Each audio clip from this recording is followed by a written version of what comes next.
Bene, buongiorno a tutti e benvenuti a questo incontro allora. Good morning, everyone. Parliamo di sport oggi. Today we're going to talk about sports and education. And the reason is clear. If you think about it, sports is not only something that make us sit on the sofa and watch television on different occasions. Sports is a way of expression. Sports is a way to communicate. Sports is a way to convey a message to our youth,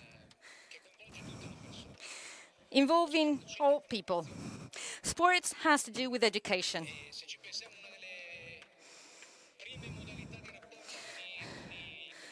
One of the first ways we communicate with our children is game. We all feel it, we all do it. And when we grow up, game becomes something else, and it can become sports.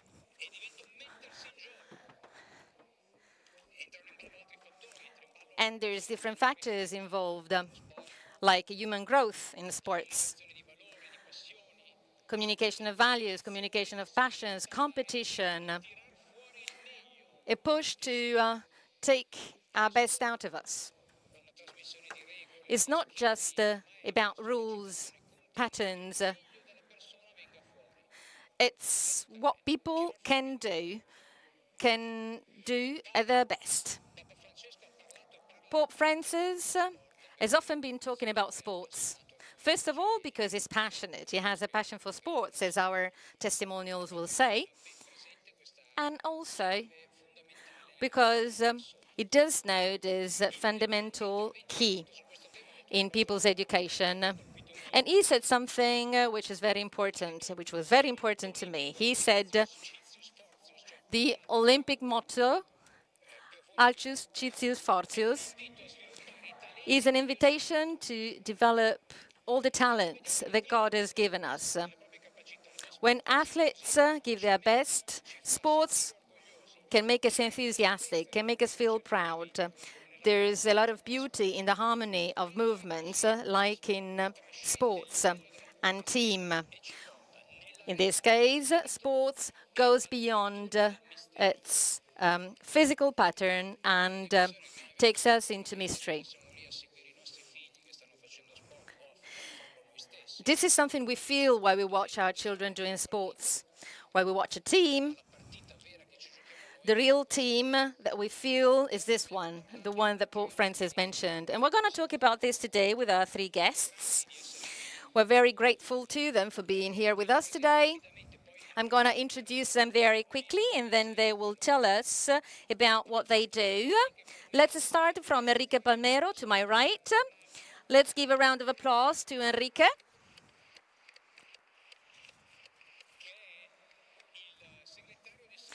He is the secretary of Scholas Occurrentes. It is a major, big entity, beautiful one, and we want to know a lot about it because it has a long-standing history, which is very striking. It came out of an idea had by Pope Bergoglio when he was the Archbishop some 15 years ago. And the idea was to create a network between different entities working for children and children's sports. That idea led to a network that extended worldwide. Now it is present in 190 countries. And there's more than 450,000 entities working in Scholas Occurrentes, which is impressive. And the idea underlying this entity is impressive. And also, we have the Italian Sports Center, CSI. We have one of his representatives, the president, Mr. Bosio, Vittorio Bosio, who is here with us. He's been working for many years in order to use sports to educate the youth. Numbers are impressive. There's more than 13,000 sports associations, 300,000 matches every year, 8.4 million hours of volunteership, 1.5 million members. So numbers are really impressive. But it's not just a question of numbers that makes us understand the beauty, the importance, the many hours and efforts spent for an entity like Italian Sports Center. And then we have a third guest with us, whom we thank a lot for being here, Mr. Sandro Cuomo.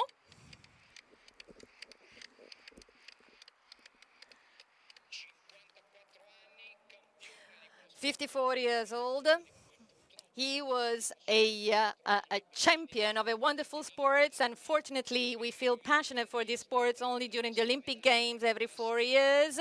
He's a champion in fencing. He's a real champion. As witnessed by the medals and the numbers, he won the gold medal in the Atlanta Olympics in 1996. He won a bronze medal 12 years before that in Los Angeles. 3 gold medals, 2 silver medals, and 4 bronze medals in the World Games, and many different acknowledgements. After his career as an athlete, he decided to convey what he has and what he knows to the youth. Now he's a technician, and then he's now a coach. And last year, in an international competition, his team won 7 medals in 6 matches. And we feel this passion when he talks about his work. He also wrote a book that has just been published, where he says something that really struck me, as in, I'm very proud of having been able to tell about myself. It took me a year to do that. But even more so, I feel proud because I created something that will be useful to the youth, that will be future champions.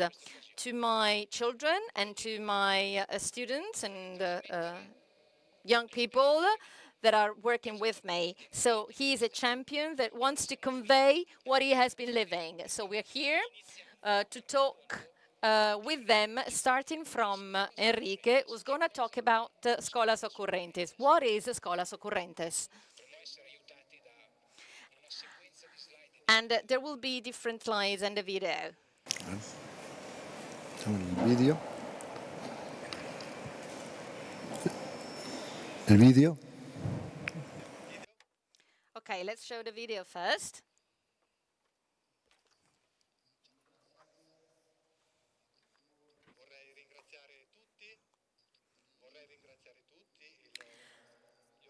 Thank you very much. Thank you to all. Thank you to the organizers, and thank you to all of you.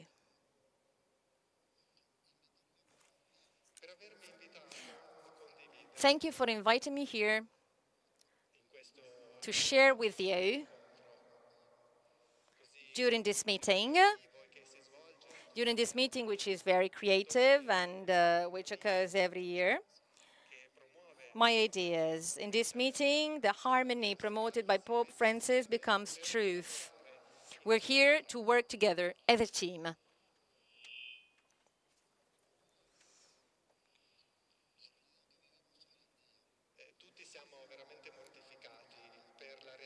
We are really sorry for what we're living every day. There are conflicts, there's hunger, there's attacks, continuous attacks,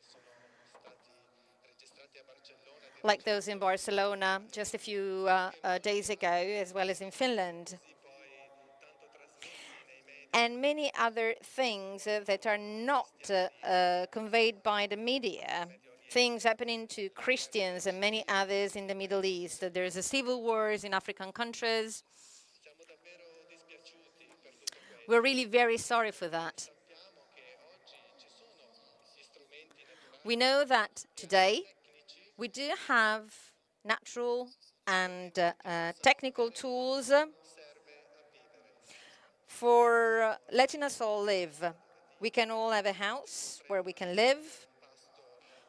We can all eat every day. We can all have the opportunity to educate our children and treat them when they get sick with the best discoveries in medicine.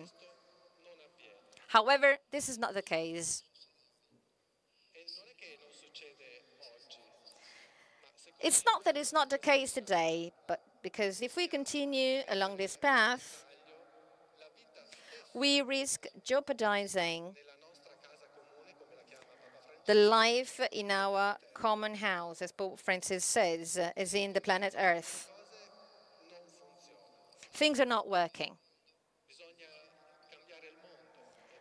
The world needs to be changed. And in order to do that, we have to work on education.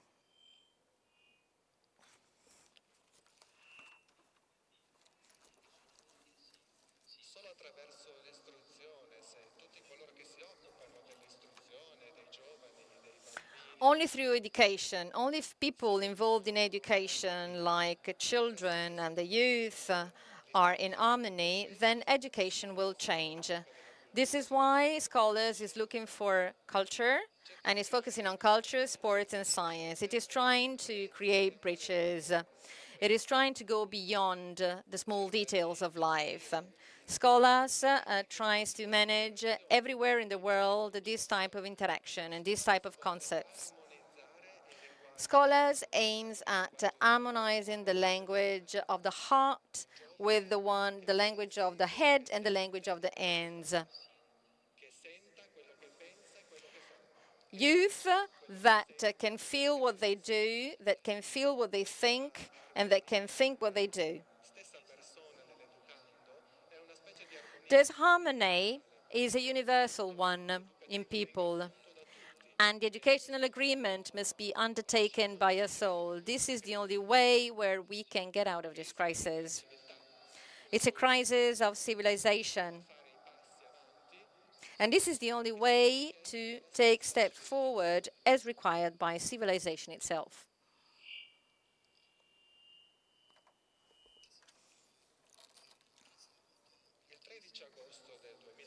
On the 13th of August 2013, based on the work made in Buenos Aires with José María de Correll and myself, based on schools called neighborhood schools with different religions and different ways they were managed by the church and by the state. And an idea came out. An idea came out to involve the youth, to involve not only the mind, but also the hands and the heart of the youth. And this is the experience of Escuelas Hermanas. These are schools where there's different economic resources. There were relations between these schools with schools in poorer areas.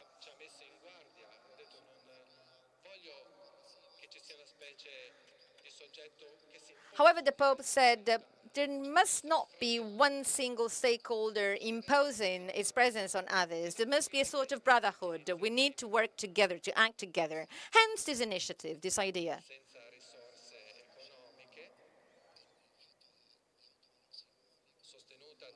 There were no economic resources at the time, and it was supported by different parts, different stakeholders. Messi and Buffon received an olive branch as a symbol for the engagement to the world of sports in order to do education and to provide education to the youth. This is how Scholar was set up. After 2 years,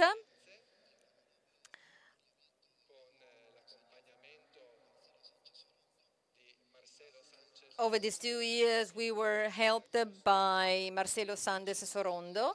And in August 2015, after 2 years, as I said, the Pope awarded Scholars the status of foundation of papal law. Different programs are implemented in Scholas.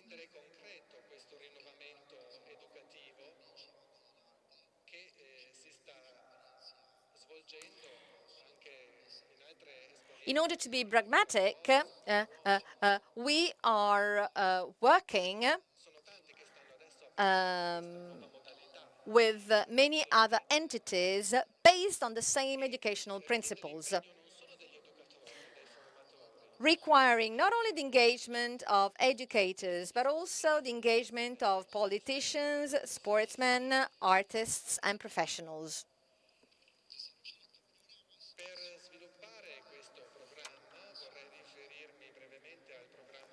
I will make reference to the program for citizenship.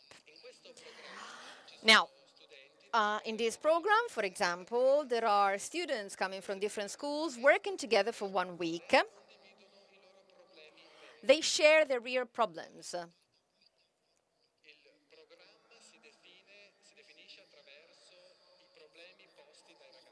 The program is defined based on students' problems. Recently, some students in Rome participated in this program. They decided to talk about indifference and discrimination, and they spent a week together. They worked together.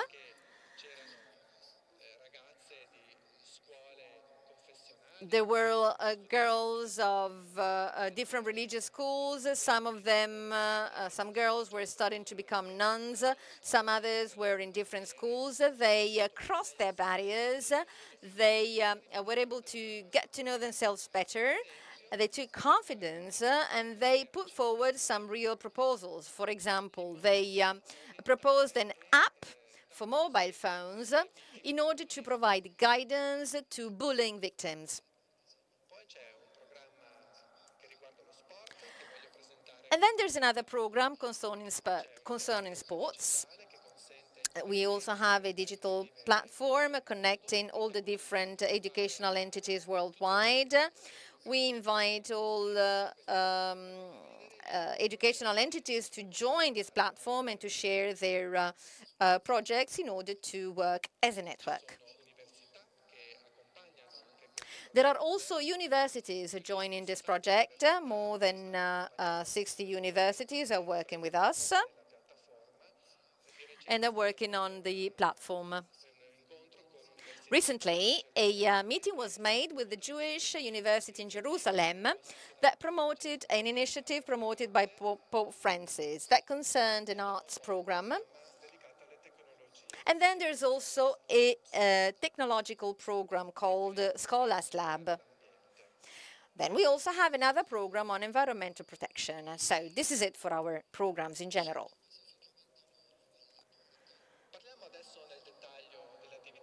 Now, let's talk about sports activities in more detail.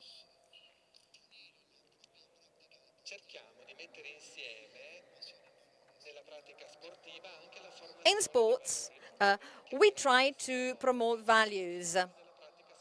And we try to do that while doing sports, while practicing sports. So we try to promote values this way.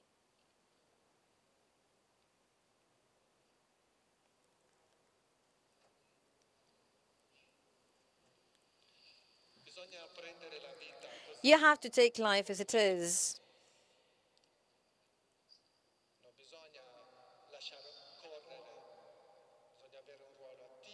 You need to be proactive in life. You need to play in the game of life, in the match of life. This is where our values are at stake.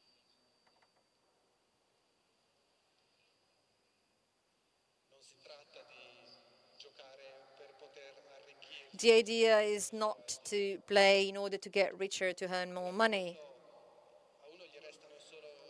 Because in the end, what you have is only money, richness, prosperity, but you're alone. The match that we're playing is a match that we play as a team, and this is the value of sports.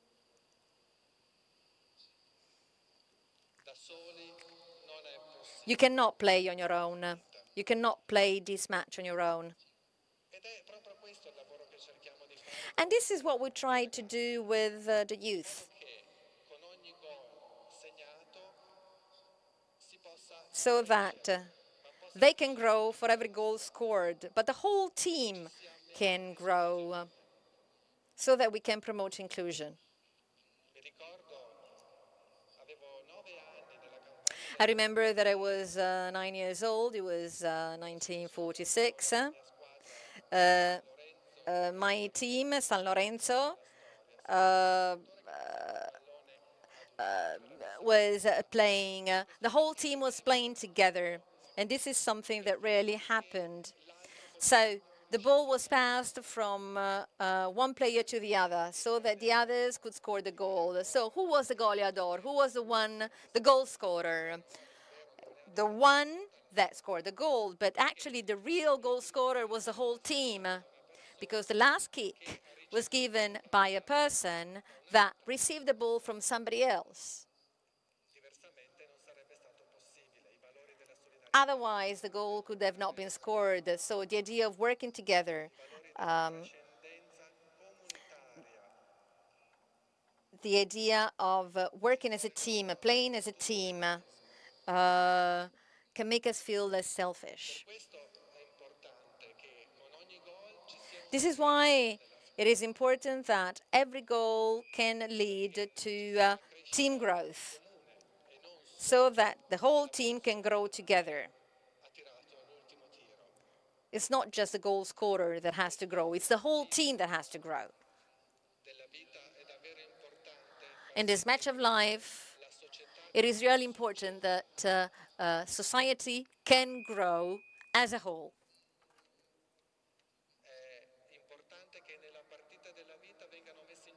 In the match of life, all values must be put at stake. This is what we want to do, and this is the project that we try to implement. May God help us to implement it, not on our own, but all together. We're really proud and happy to be a part of this initiative that is now being launched. I hope that many children will benefit from it. It's necessary for everyone to desire and change and aim at a better world.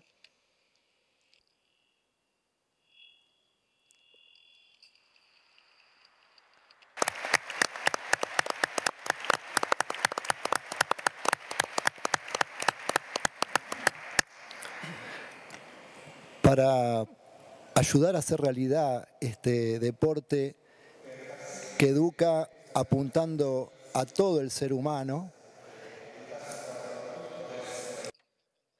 In order to make things work and in order to help human beings, the Pope gave us this type of guidance.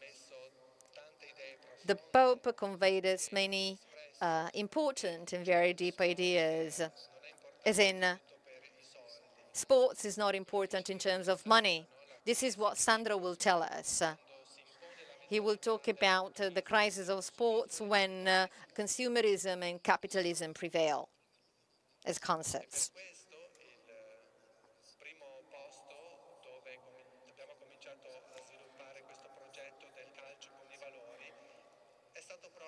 This is why we first implemented this program, this project, in neighborhoods where there were economic problems, where we tried to promote sports in terms of values.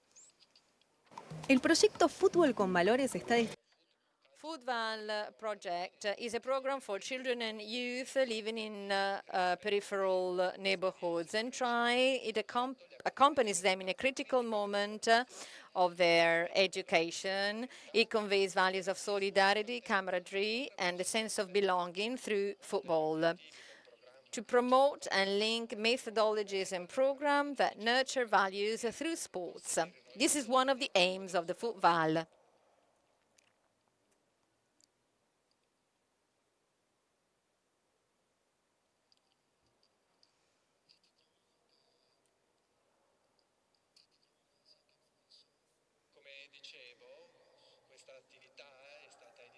As I said, this project was first promoted in areas mostly affected by economic problems. The idea is to concentrate on the values of respect, honesty, effort, teamwork, resilience, identity.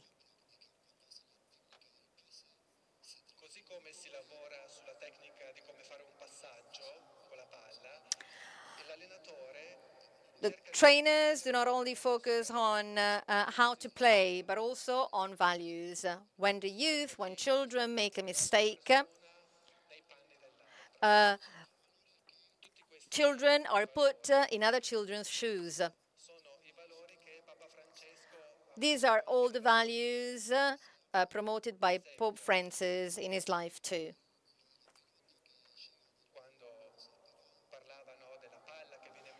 So when the ball is passed, for example,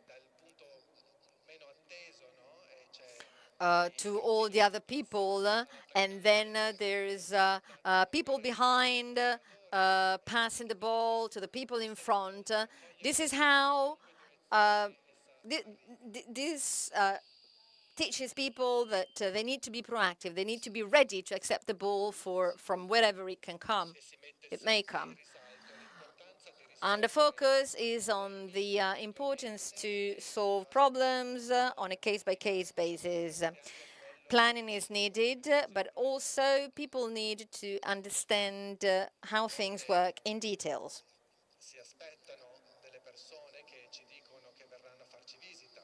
Sometimes, for example, you wait for people to come and pay a visit. You agree, you know that the person is coming at 4 o'clock, and you stay there and you wait for the person to come.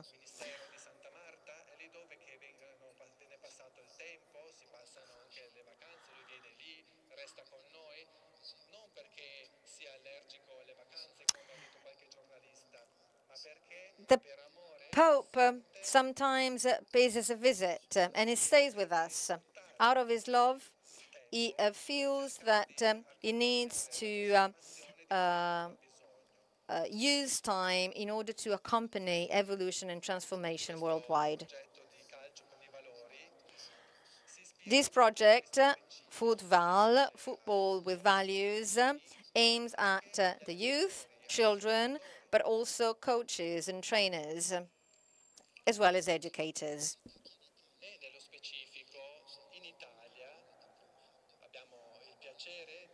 In Italy, we have the pleasure to work together with Mario Del Verme, who is coordinating this project with the support of the Italian Sports Center. There's already 3 Italian centers at a local level where they are now promoting this methodology in Naples, in Rome, and in Cuomo.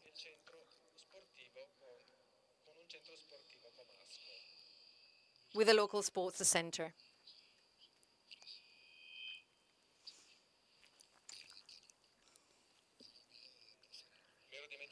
Sorry, I forgot to put a slide. You can see here the 3 different Italian centers where the methodology is being applied.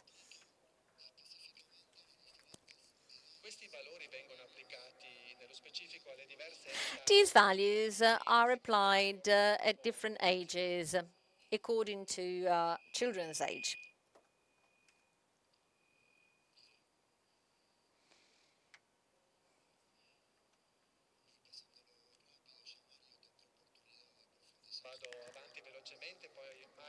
I'll go very quick, and then Mario will continue focusing on this topic, maybe not today, but during future meetings. When are we going to have the training meeting, Mario? On the 11th of October, we're going to have a meeting in Rome.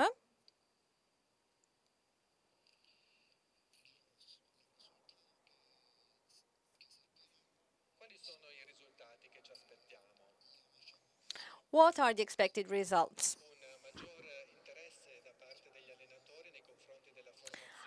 A higher interest from the educators in values,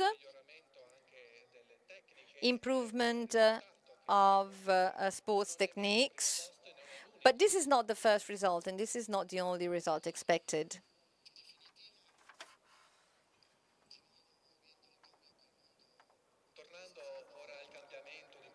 Now, going back to the change much needed by the world, it seems that this circle of violence and security to prevent violence are two sides of the same coin. Clearly, we need to ensure security, but politicians and we educators and trainers must understand that the problem cannot be solved by improving security, but rather by improving education and training. The idea is not only to work with the head, but also to work on the heart and on the hands. A vicious circle has been developed. We need to have people consuming in an acritical way without thinking. And when the youth enter this world for the first time without having prospects as the ones required by the human heart, they are somewhat disappointed. They feel deprived of something. A survey showed that many people joining the ISIS, at least 25% of them, do not come from Islam culture. That has nothing to do with that.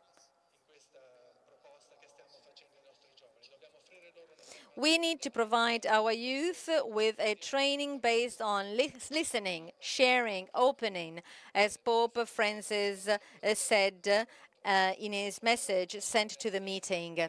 We need to work together, create a culture of meeting so that the world can be a better place to live. Thank you very much for your attention.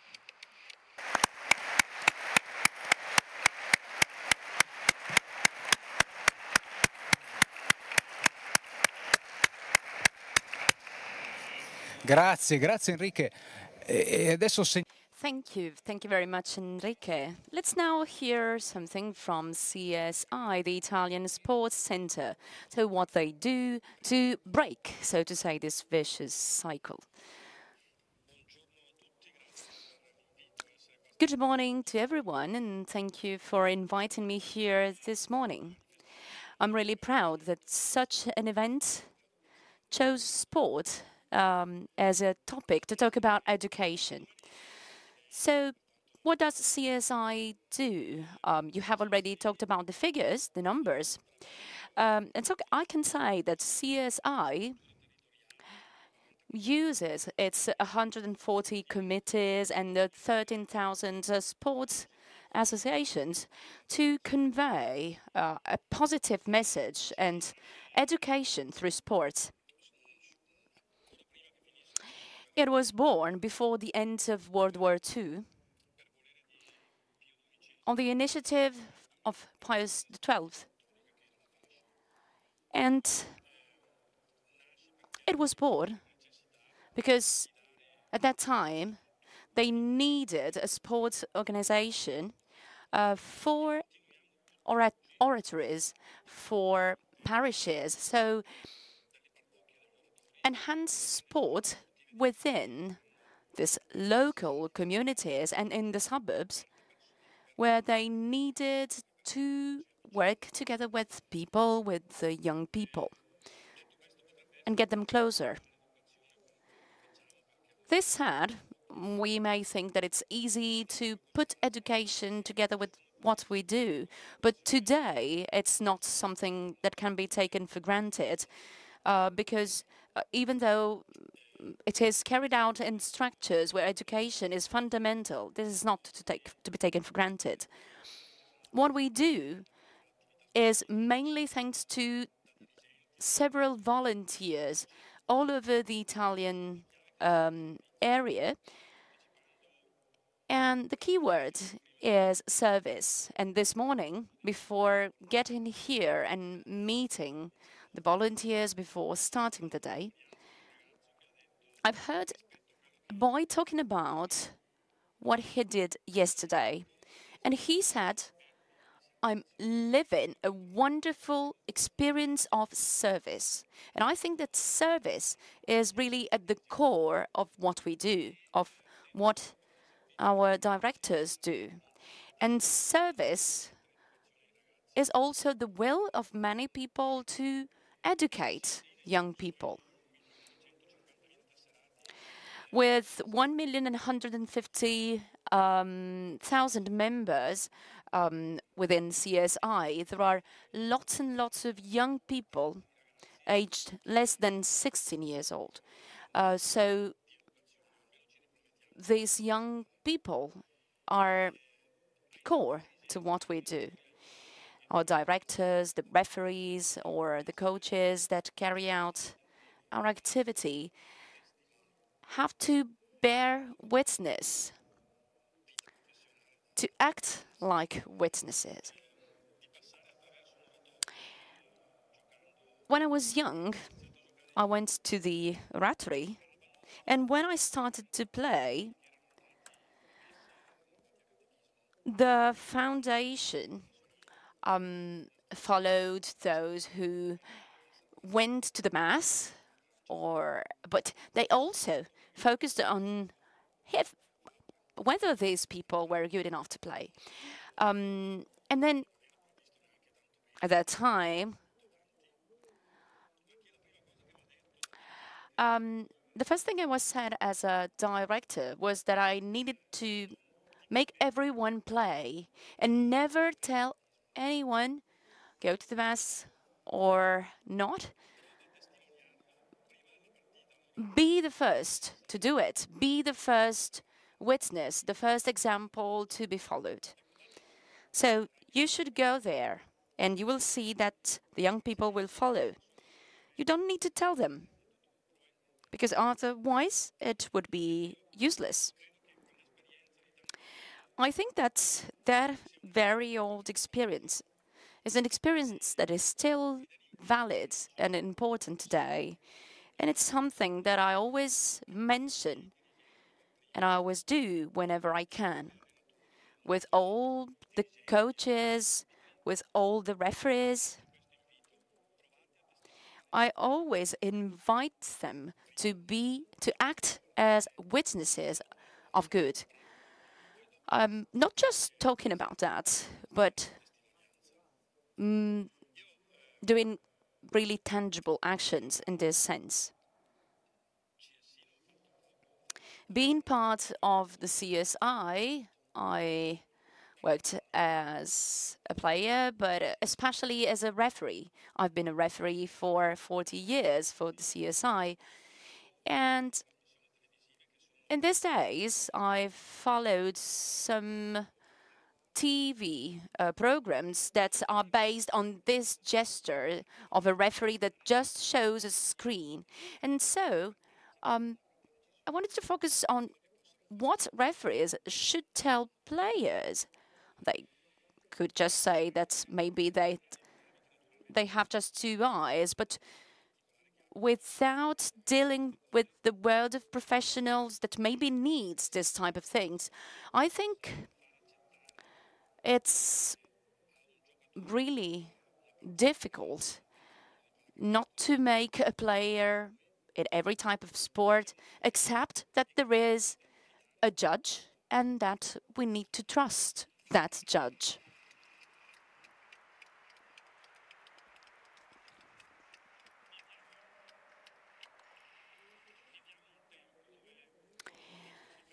This era is an era where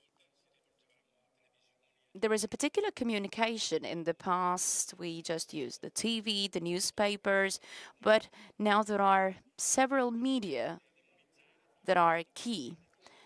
And we generally demonize the negative events.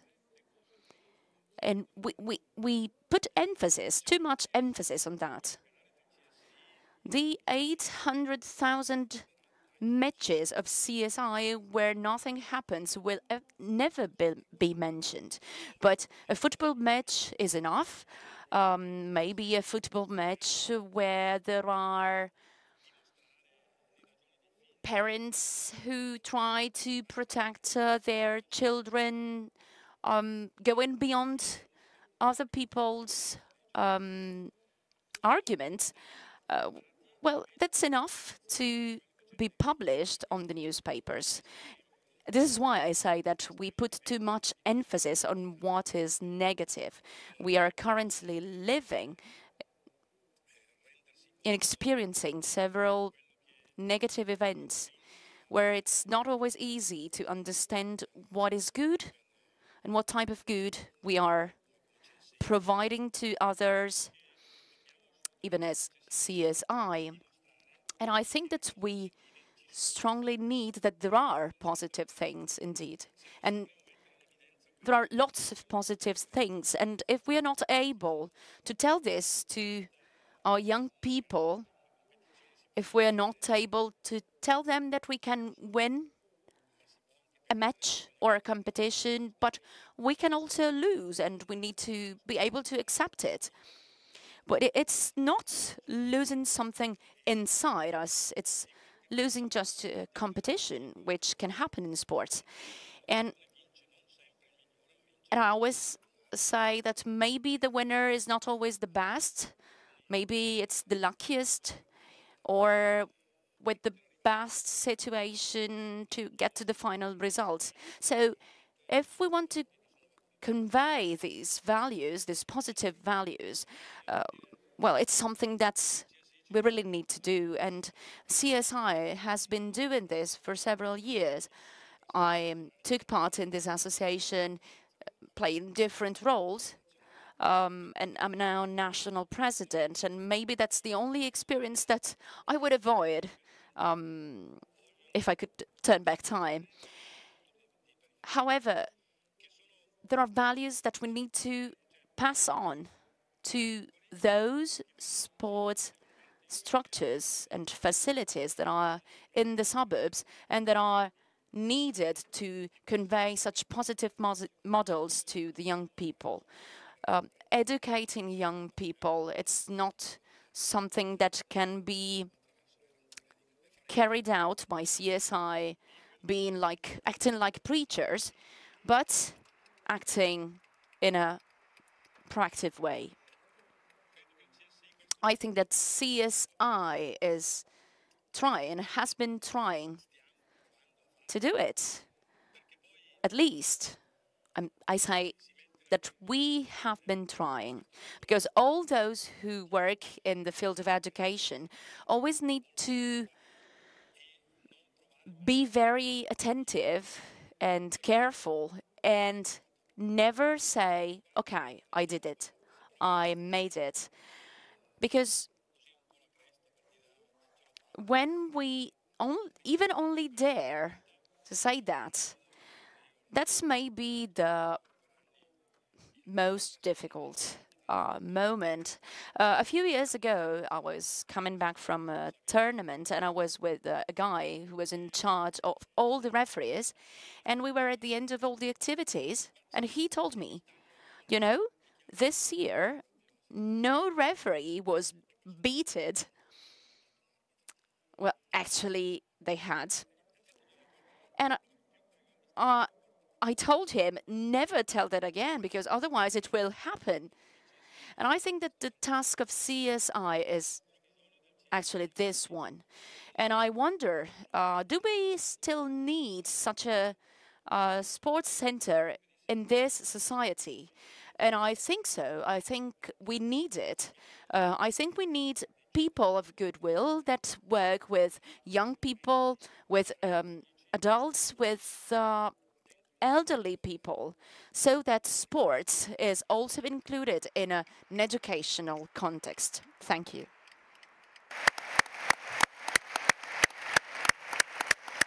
Grazie Presidente Bosio. Una delle cose che si sono capite con molta chiarezza è che appunto Thank you, Mr. Bosio. You said very important things, that maybe we do not just need people who preach, but people who give the example. So let's now give the floor to Sandro Cuomo. Thank you. Ho trovato un'enormità di spunti. You gave me a lot of food for thought, and that I needed to stop because we have just 20 minutes time to speak. A lot of it has already been said in the first two presentations. And as I said, a lot of food for thought has been given. I was struck by somebody that Mr. Perillo said at the beginning, as in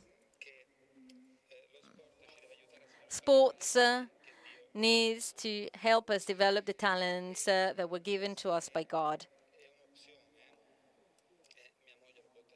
This is an option, and my wife can witness that. This is an option that I really tried to promote with my child while he was growing up. He was about 12 or 14 years old. That's a very difficult age. It's an age where the youth can easily be distracted by something else, and maybe can focus just on video games and mobile phones, and they're part and parcel of our culture, and there's no way back. However, we need to teach them to manage these devices so that they can have some more time to develop talents and skills which otherwise they will never find out and discover. When my child was in the field, and I found him playing with video games like Crash and Clean or many others. So when I found him playing with video games while he was doing sports, and he came to the gym and he was on time because he had to do so, he spent much of his time in the gym, but he was playing with video games. And that was my problem. This is what I wanted to tell him and to teach him. You will never know whether you've got a talent. You'll never find that out, because if you stay here to play, you'll never find that out. I've got nothing against that. But the video game cannot be the only thing that you can do, that you want to do. Now, you're here in the gym, you have to do fencing. I did all my best in order to let him approach other sports disciplines, because I didn't want to force him into fencing.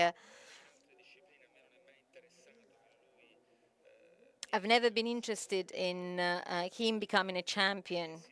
To me, the important thing was that he engaged with passion in something that could make him happy. That was my aim for sports education of my child and my athletes. That has always been my professional mission. I'm the coach of the national fencing team, so my mission is to achieve results.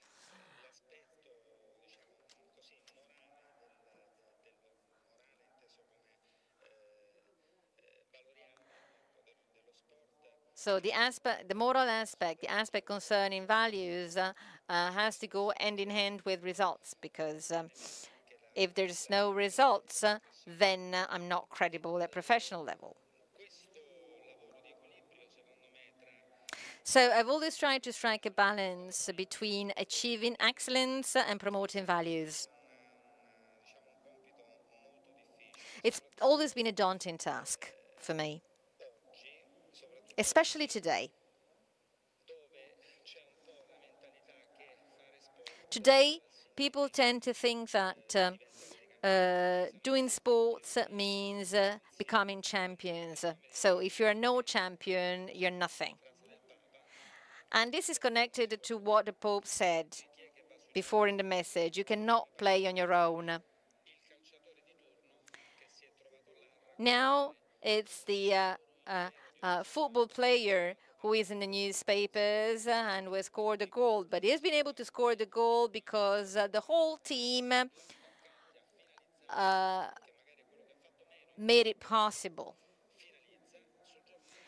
And then it's just the goal scorer appearing on the newspaper. And the whole team is forgotten. Well, actually, things are totally different. This is teamwork. Unfortunately, in our sports education, only the goal scorer is given an award, is given importance, and no importance is given to the team and to all the other players who are who have been able, who have enabled the goal scorer to score the goal in the end. So this is a problem which I see in sports and life. As in, people do not acknowledge humble things, humble tasks. The humblest tasks are neglected, are not considered, are not acknowledged. But without the humblest tasks, without the humblest things, there's nothing.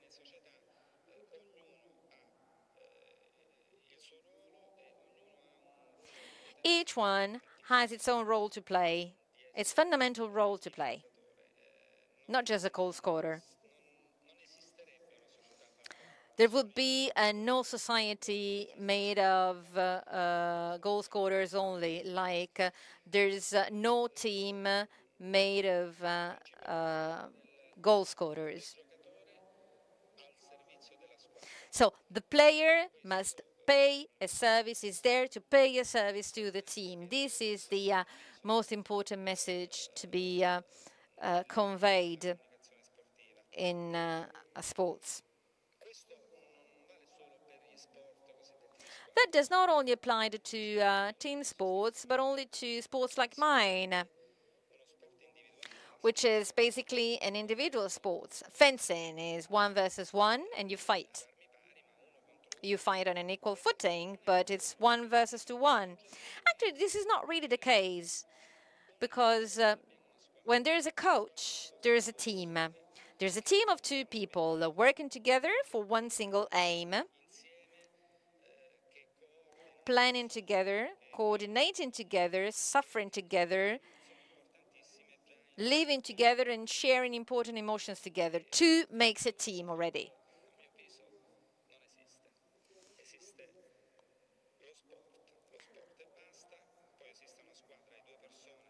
So there is a sports, there's a team which can only be made of 2 people, and then there's a team consisting of many different people. In every sports discipline, an athlete playing on his own is surrounded by many different professionals like coaches, medical staff, physiotherapists, many others. So it's many people of different professions, of different skills, working together for one athlete. And this is a team. You cannot play on your own. That made me think about an experience I had when I finished as an athlete. That was the year 2000. For 3 years, I acted as a national fencing coach.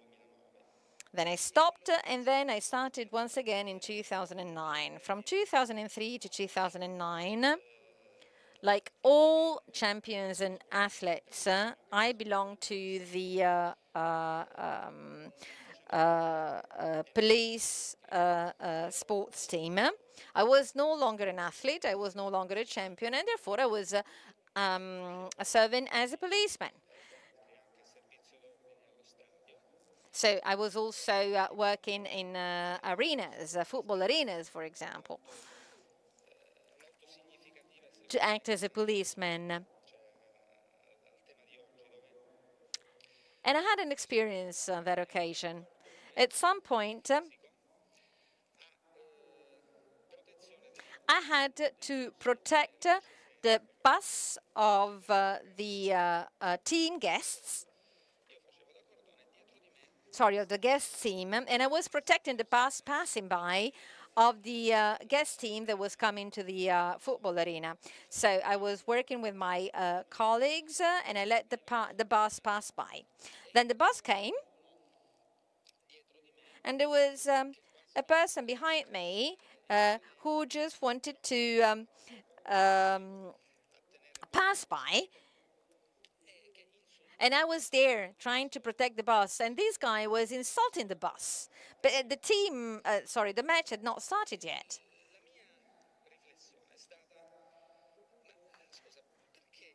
So I thought, but why are you insulting the team?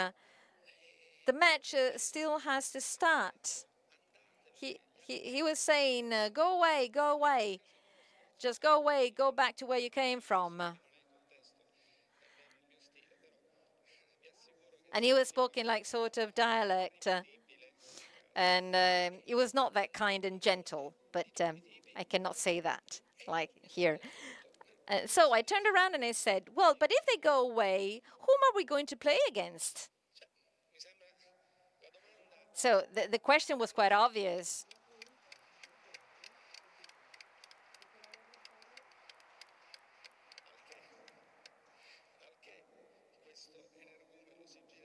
So this guy turned around, looked at me. He had a question mark on his face. He looked at me for a couple of seconds, and I thought that I had been able to convey a message because he was looking at me. And I said, okay, I just made it. He got my message. But that was not the case, because then he threw his can to the bus that was passing by. I was a bit disappointed. In any case,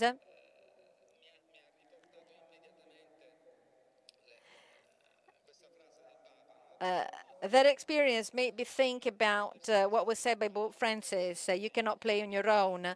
Well, your enemies are sports enemies, are not enemies to be destroyed, and you have to understand that.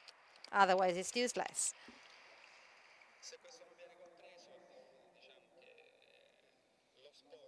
If that is not understood, then sports has no reason to exist.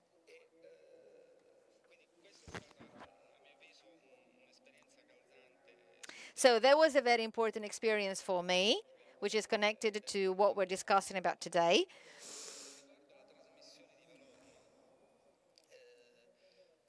As for values and the way you convey values, today, while working, I have to manage a growing trend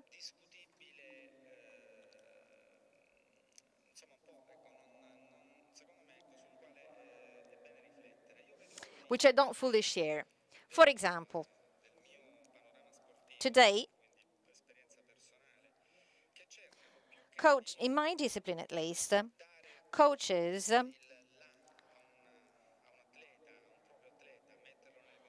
do not accompany their athletes, don't enable them to fight against all possible odds, but they try to replace athletes. They want to be necessary to athletes.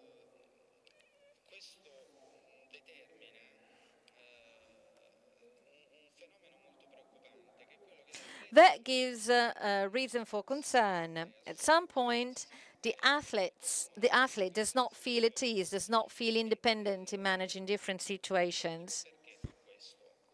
So why is the coach doing that? He's doing that because basically coaches are more interested in their visibility and in their professional growth than in the professional growth of athletes. And this is what I always tell my guys. At some point, when athletes tell the coach, what do I have to do? To me, the game is lost. Because it means that the athlete is no longer thinking and looking for an independent solution. The solution must be looked for and found by the athlete himself or herself. It's not the coach that has to tell the athlete what he or she has to do. Because the athlete cannot understand what the athlete feels while playing, while fencing, while on stage. Fencing is a sport based on forecasts. Athletes need to think, need to forecast what the enemy is about to do. He has to make the enemy do what they want him or her to do. It's like playing chess.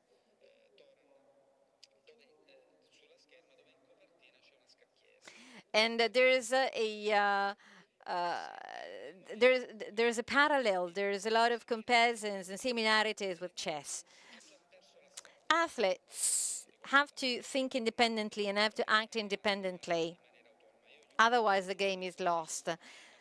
Coaches can tell them what they have to do, but if they do it without the right preparation or without the right mindset, without the right actions, then the game is lost. And I'm now trying to work on coaches training rather than on athletes training. I want coaches to be able to convey technical and moral values in a certain way.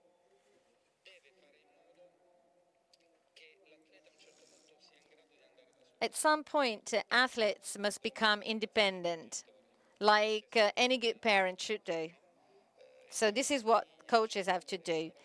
So parents have reached their aim when children can tackle life and live their life on their own.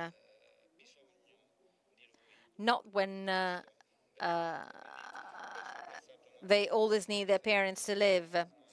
And this is a parallel that we can draw between social life and sports life.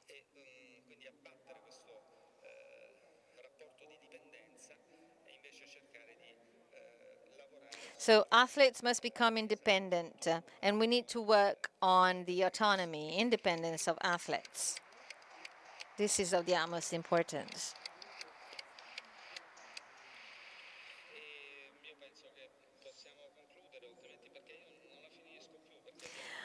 I think I can now stop here, because otherwise I can go on forever.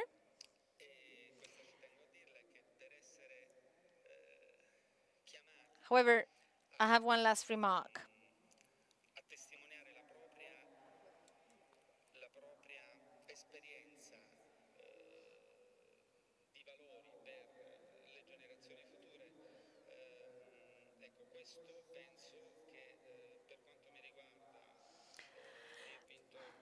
Well, as far as I'm concerned, I had some important sport results, and I reached some important sport results in my life. My greatest satisfaction is to be called upon as a testimonial in order to talk about my experience on this topic to future generations. And I feel a lot of responsibility in that. Each champion, each person, each famous person, which is not really my case because I don't think that you knew me before today. Unfortunately, fencing is only watched every 4 years. Luckily enough, we are the federation winning the largest number of medals during the Olympics. But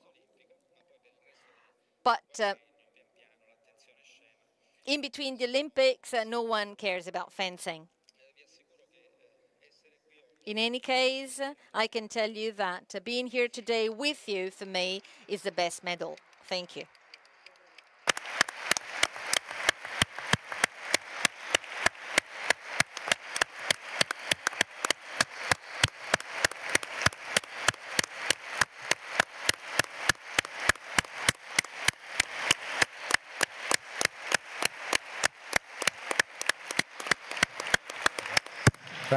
Io credo tutti noi siamo molto. I think that we are all very grateful to our guests because they really played the game, as Sandro Cuomo has just said. there was a lot of food for thought, and I would like just to mention some main points, because I was really impressed by the fact that talking about sport, it stands out very clearly not only the dynamics of life, but also of education, of how to pass on to our children what we are doing. So I would like to highlight some of the main ideas that they have shared with us, and I would like everyone to get them home and reflect on it.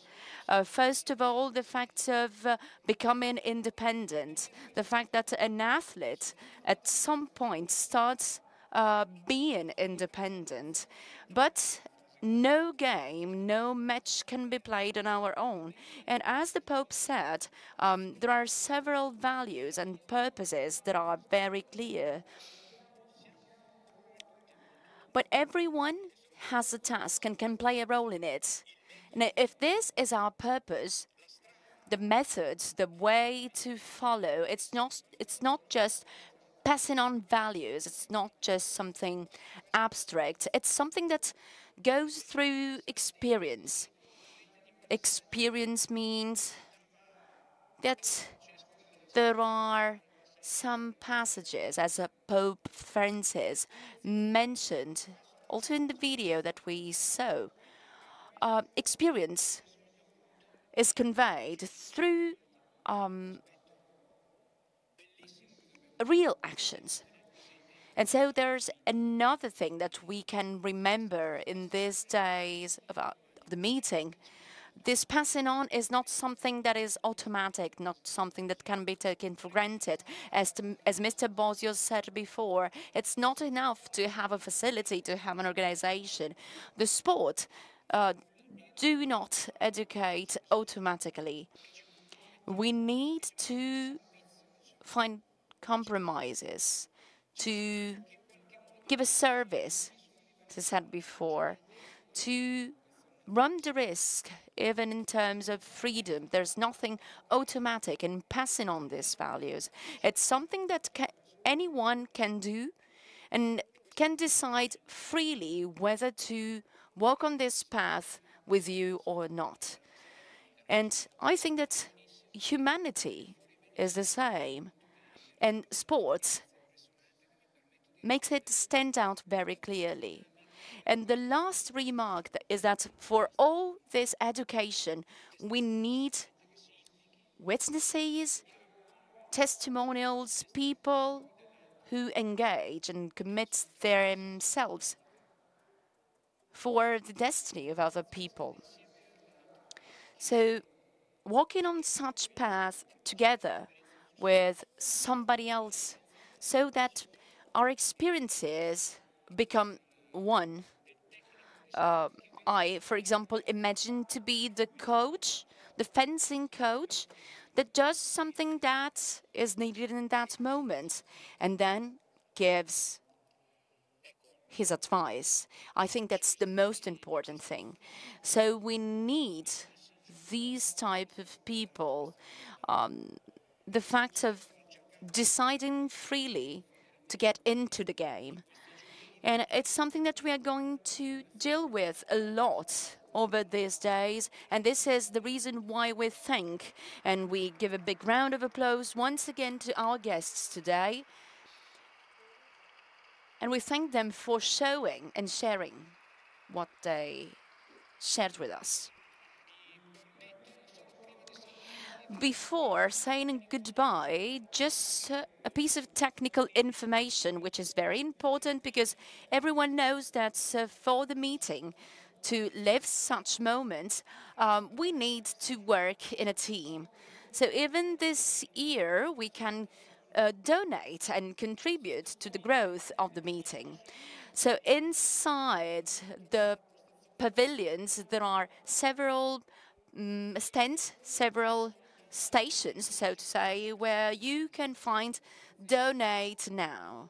So look for these places because this is an important opportunity to make this event growth and to make such things as the one we have been living today possible again.